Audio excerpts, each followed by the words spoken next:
গণ অধিকার পরিষদের সভাপতি নুরুল হক নূরের অবস্থার উন্নতি হচ্ছে। তার চিকিৎসায় কাজ করছে ৬ সদস্যের মেডিকেল বোর্ড। শিগগিরই তাকে আইসিইউ থেকে কেবিনে স্থানান্তরের আশা চিকিৎসকদের। এদিকে দেশে চিকিৎসা নূরের জন্য ঝুঁকিপূর্ণ হতে পারে বলে উদ্বেগ প্রকাশ করেছেন গণ অধিকারের সাধারণ সম্পাদক রাশেদ খান। পূর্ব পরিকল্পিত ও টার্গেট করে নূরকে আঘাত করা হয়েছে, এমন দাবি বিএনপির যুগ্ম মহাসচিব রুহুল কবির রিজভীর। এ ঘটনায় জাতীয় পার্টি নিষিদ্ধে সরকার এখনো কোনো সিদ্ধান্ত নেয়নি বলেও জানিয়েছে আর উপদেষ্টা আসিফ মাহমুদ। বিস্তারিত এস.এম. ফয়েজের রিপোর্টে।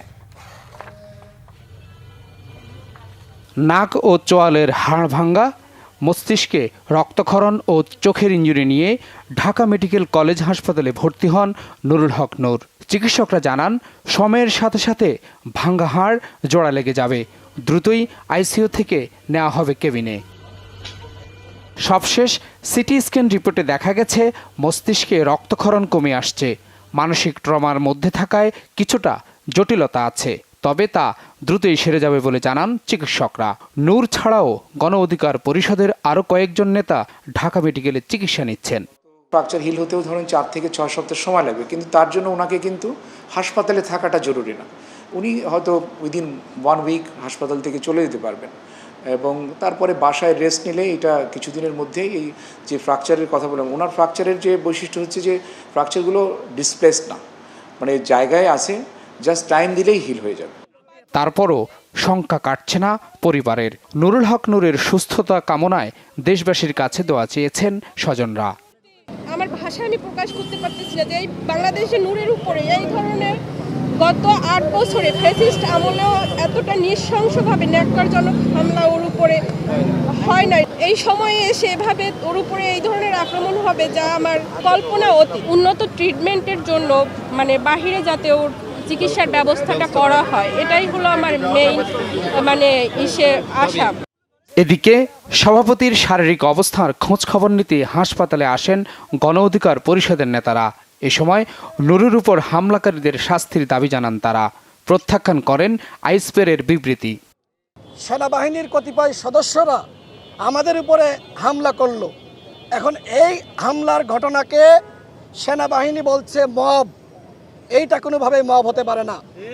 আর যদি মব হয়েও থাকে, সেই মব সৃষ্টি করেছে সেনাবাহিনীর কতিপয় সদস্য।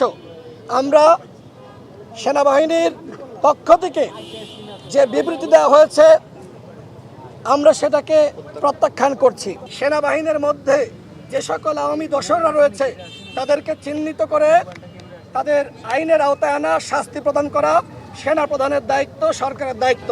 নূরের চিকিৎসার খবর নিতে যান বিএনপির সিনিয়র যুগ্ম মহাসচিব রুহুল কবির রিজভীও। পরিকল্পিতভাবে নূরের উপর হামলা হয়েছে বলে অভিযোগ তার। পূর্ব পরিকল্পিত একটি বিষয় যে তাকে টার্গেট করা হয়েছে আঘাত করার জন্য এবং উদ্দেশ্য ছিল একেবারে মেরে ফেলার। ওকে যেভাবে যে সমস্ত জায়গায় আঘাত করেছে, তার যদি ফ্র্যাকশন অফ মিলিমিটার ডানে বামে ওটা যদি আঘাতটা যদি যেত, তাহলে অনিবার্য মৃত্যু ছাড়া আমরা আর তাকে জীবন্ত অবস্থায় পেতাম না।